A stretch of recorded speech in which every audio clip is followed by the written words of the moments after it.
Hello and welcome to Love Light the Other Side. Let's get into your reading.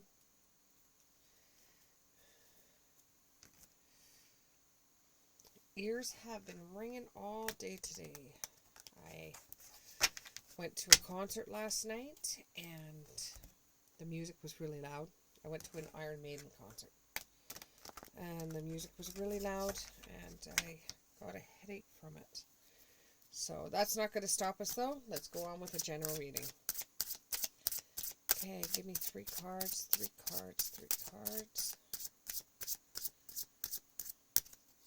Okay, I'm just going to say this because came in my head. Pillowy snowflakes. So that might mean something for somebody out there. Pillowy snowflakes. There's two cards. One. I'm going to do a sideways. Two. And then one more. There we go. Three. Okay. So you have the Three of Pentacles in the upright. You have the Queen of Cups sideways, which isn't, it's either there, it depends upon what happens for you to make your next decision. Or, you know, it's one of those wishy-washy things. It might happen, it might not happen. It's just based on your actions and your words or location. It may or may not happen. And that's the Queen of Cups. And you actually have the Eight of Cups on top of it. This may involve somebody that's a Capricorn or a Cancer, a Gemini, or a Pisces. Okay?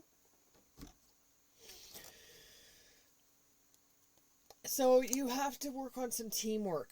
The only way that your marriage is going to work for you is if there's teamwork instead of you two fighting all the time. You need to have a bit of teamwork, a collaboration on things. You got to work at it together because it's extremely hard to be married for a very long time. I know this. I have been married.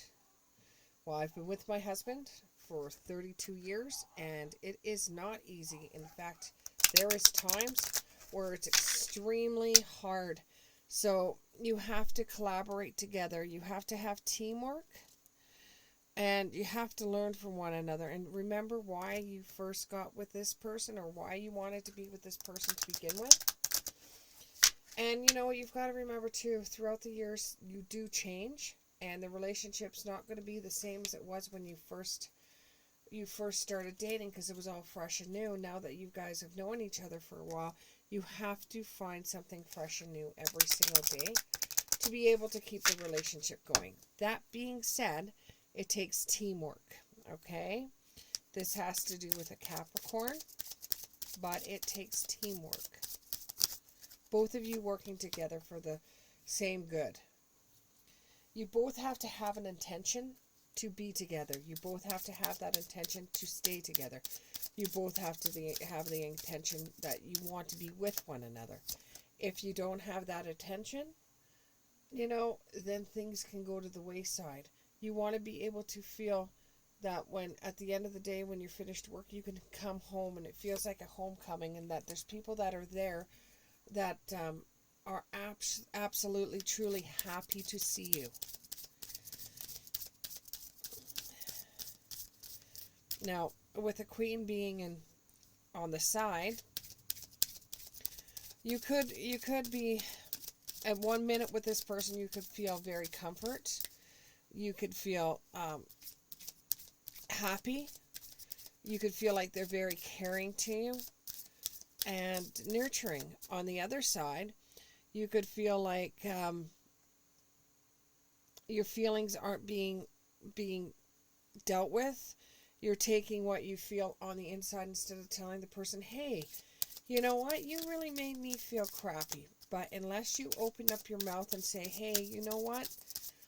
I'm really upset with what happened. They won't know. I don't expect them to know because they don't know. Trust me, they don't know. You have to actually say to them, you know what? You really truly hurt me the other day. And they'll be like, oh, well, what did I do? And you have to sit down and you have to talk to them. You have to have your own power in a way that you talk to them. Me telling you how to talk to them is not you talking to them. It's me saying a suggestion to you.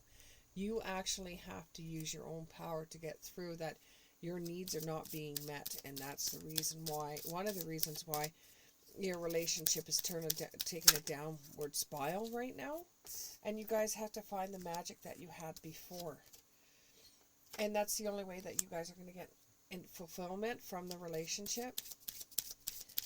And you say, I could do all this, but they won't listen to me, or she won't do this, or he won't do that. You know, that may be disappointing for you. And you know, the relationship goes back and forth, disappointing, happy, disappointing, happy.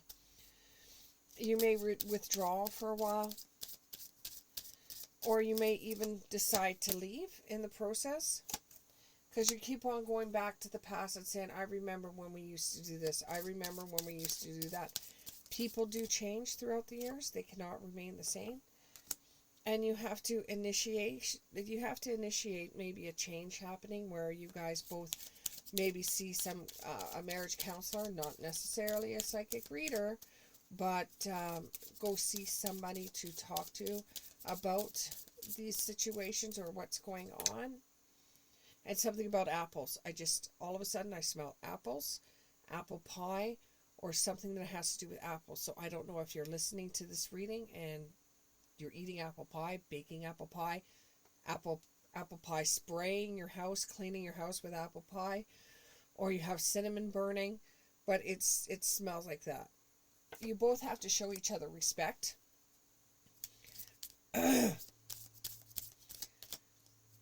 Some of you may feel like you've been choked in the relationship, that you have no say. And that could be the reason why I just coughed there.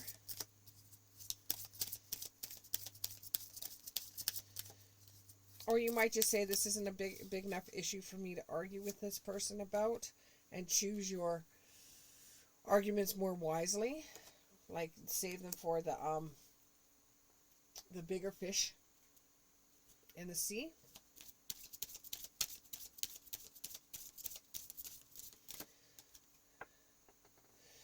You know, keep on sending the person out of the bedroom or banishing them from you is only putting more strain on the relationship than what is worth it. You know, you both have to decide if this is what you truly want. And staying together, like, you both got to decide this is truly what you want, so that you have a balance. But staying together because of the children doesn't necessarily work, because they see you two fighting.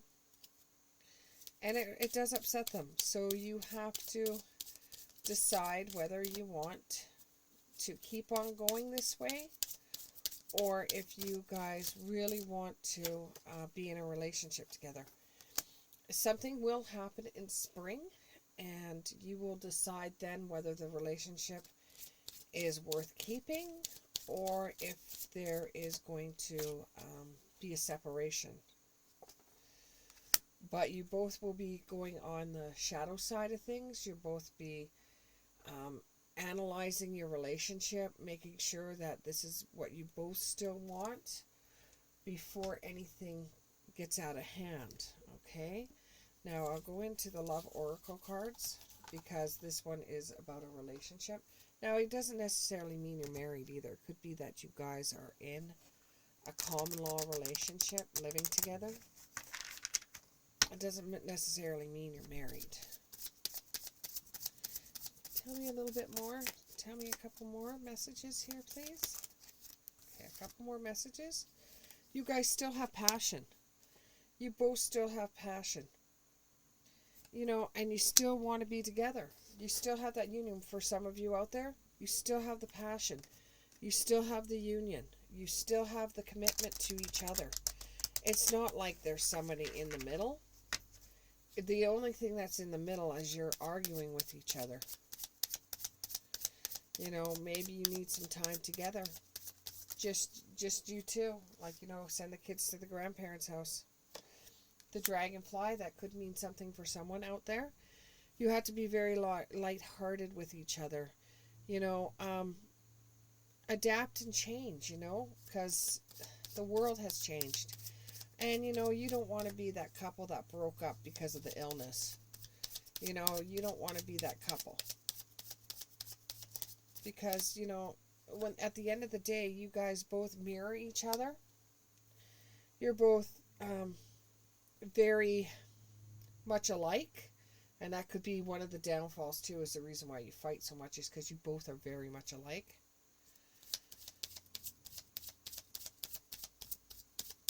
And you truly do see one another in the relationship. You truly do see the other person's side, but you're too busy fighting over your side or outside influences into your relationship. And no, it doesn't mean that you're with somebody else. It just means your outside influences, like the girlfriends that tell somebody that their partner's not worth it, or the guy friends that say that, you could just dump her and go with someone else. There's outside influence, or mother-in-law, father-in-law. There's outside influence in this that's causing problems as well. So you have to decide how to go about handling them as well. Remember, when you guys decided to get married or to be with one another, it was to be together, seeing the world together. Not seeing the world together, but believing your friends that this isn't the person for you, when you're the only one that will be able to determine whether this is the person for you or not. Some of you are self-absorbed, are narcissists. They see it your way and no way, that you want to be the one that controls the situation because you want to make sure you fix things the way that you see it, and the partner wants to fix things the way they see it. So I see narcissists on both sides, and you're both self-absorbed in your own personal problems with work and outside influences, that instead of bringing it home and talking about it, you're arguing with each other about it. And there's always like one side that doesn't get to say anything. It seems like there's one person that's controlling the arguments and the other person doesn't get to say anything, and the other one won't listen. They're closed-minded. But you've got to find that spot again where you could both sit down. I don't know, bake a cake and get the coffee going, and you both sit down and discuss issues. Truly discuss issues, because if neither one of you will sit down and talk about the issues that bother you in your home, then you're both just going to end up in heartbroken, deeply hurt, saddened, separation, breakup, feeling loss, and grieving and mourning. You have to get together. You have to collaborate. You got to work this together, or it's going to separate. Thank you very much, and we'll see you in the next one.